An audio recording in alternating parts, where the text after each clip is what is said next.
ayat 3. Ya, Yosafat bagaimana? Menjadi takut. Wajar bukan? Takut karena dia manusia. Nah, ini yang kita lihat dari anak-anak kita nanti. Walaupun musuh menyerang, secara logika, kalau raja diserang musuh negaranya, ya rapat dong. Betul? Ambil pejabat-pejabat lain untuk berunding bagaimana. Tapi lihat reaksi Yosafat. Ini penting. Yosafat menjadi takut. Lalu bagaimana? Mengambil keputusan. Nah, keputusan ini yang penting. Lari kepada siapa kita? Maka itu anak-anak kita akan beriman. Waktu kita menghadapi kesulitan sebagai orang tua. Keputusannya jelas. Mengambil keputusan untuk mencari Yahweh. Kenapa bisa begitu? Padahal kalau dia kumpul raja-raja yang lain zaman sekarang dia tertawakan. Goblok kamu, negara diserang kok cari Tuhan. Ya kumpulan tentara dong. Serang balik. Luar biasa. Maka itu bagaimana kita meninggalkan iman kepada anak-anak kita. Apa itu bicara tentang generasi di Alkitab itu sangat hebat. Kita perut pasal yang keempat. At Rut.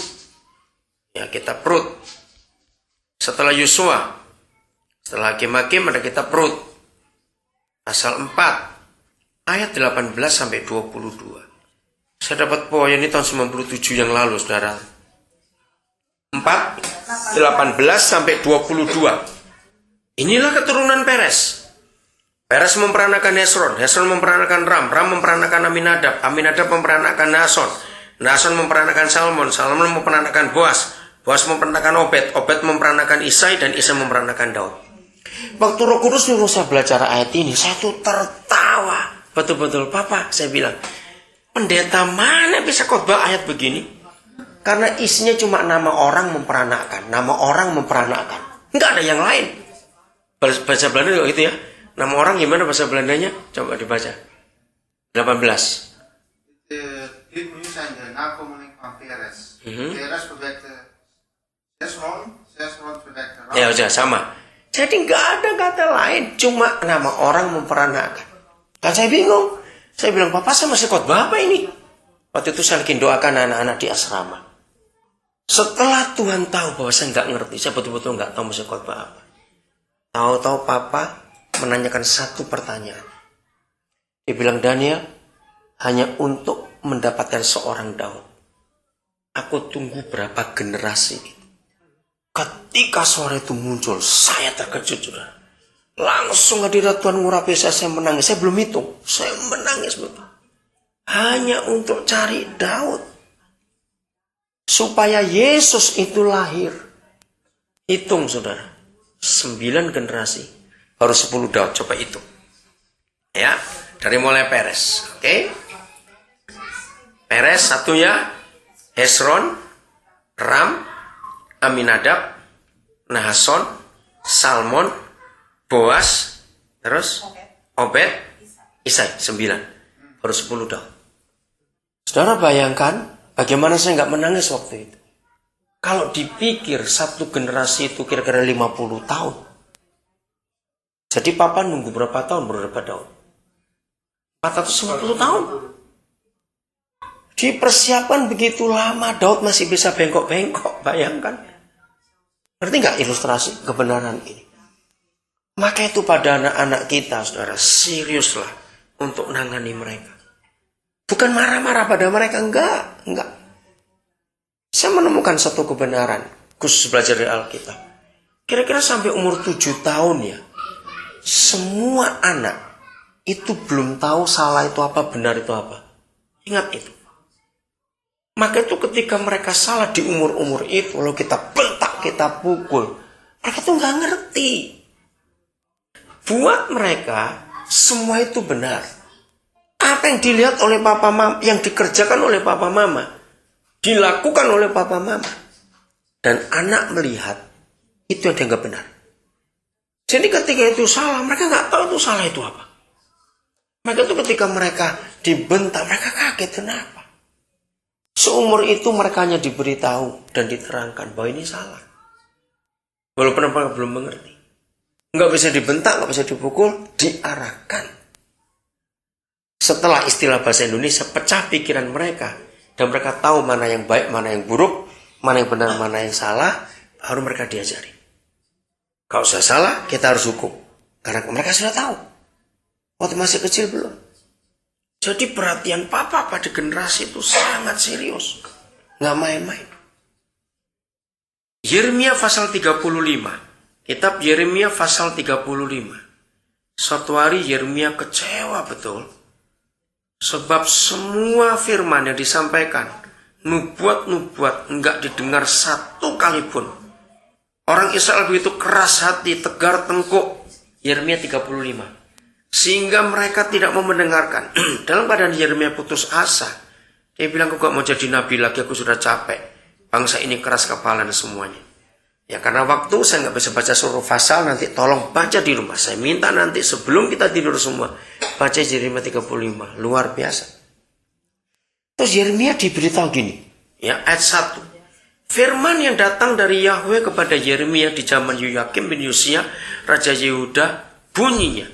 Pergilah kepada kaum orang Rekab. Bicaralah dengan mereka dan bawalah mereka ke dalam rumah Yahweh, ke dalam salah satu kamar. Kemudian berilah mereka minum anggur. Nah, ternyata di Israel ada satu keluarga. Nggak besar jumlahnya. Namanya keluarga Rekab. Nah, Rekab ini ada di zaman Yosua. Kalau saudara nanti baca di Perjanjian Lama akan tahu. Mereka ini bangsa lain yang bukan Yahudi. Mereka jadi orang asing di Israel sebagai pekerja. Rupanya ngikut terus. Sampai mereka netap di Kanaan, orang Rekab ini masih ikut. Nah, Yeremia nggak pernah tahu. Nah, ternyata keluarga ini keluarga yang hebat. Mereka masih pegang perintah nenek moyangnya. Orang pertama nama Rekab itu, kok saudara baca nanti di pasal sebelumnya Yosua, namanya Yonadab bin Rekab. Nah, itu orang pertama di keluarga ini. Dan dia itu pesan, sampai kapanpun juga kamu jangan minum anggur. Nah, Yeremia nggak tahu. Maka itu waktu mereka dipanggil, bayangkan yang manggil Yeremia, nabi yang dihormati waktu itu. Lalu disuruh datang ke bait suci. Diberi minum anggur di bait suci, disuruh oleh nabi. Mereka nolak. Saya akan baca ayat 6 ya. Oke, coba silakan baca. Tapi mereka menjawab, kami tidak minum anggur. Sebab Yonadab bin Rekab, bapa leluhur kami, telah memberi perintah kepada kami, katanya, janganlah kamu atau anak-anakmu pun minum anggur sampai selama-lamanya. Saudara bayangkan, sudah berapa banyak generasi perintah itu bisa dipegang.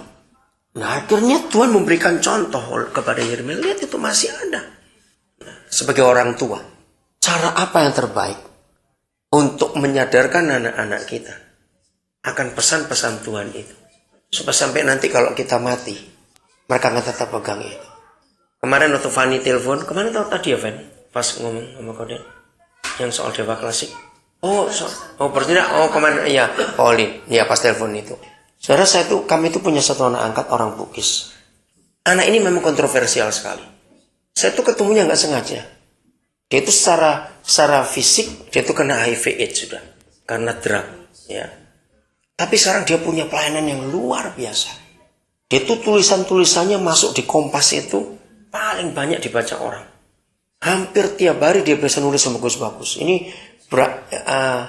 bulan Juli yang lalu tulisan dia menang karena dalam satu minggu dikunjungi 40.000 orang lebih.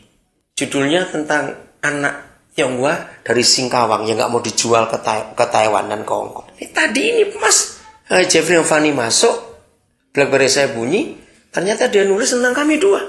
Dia bilang kalau ada di antara bangsa Indonesia yang nggak percaya ada orang keturunan Tionghoa yang memperhatikan pribumi, dia bilang itu papa saya. Baru saya baca tadi waktu masuk. Nah, maaf kalau saya cerita ini, saudara tahu kami nggak punya anak kandung, tapi anak-anak Tuhan berikan kepada kami luar biasa. Saya nggak mungkin akan keliling Indonesia, waktu juga dan semuanya. Tapi setelah Tuhan berikan kami banyak anak, kami tempatkan mereka di banyak tempat di Indonesia. Saya tinggal monitor aja mereka bagaimana. Saya tinggal kirim uang aja kalau mereka perlu uang untuk pelayanan. Saya ingat tahun 82 Tuhan pernah berjanji kepada saya untuk memberikan Indonesia. Saya tertawa, gimana caranya?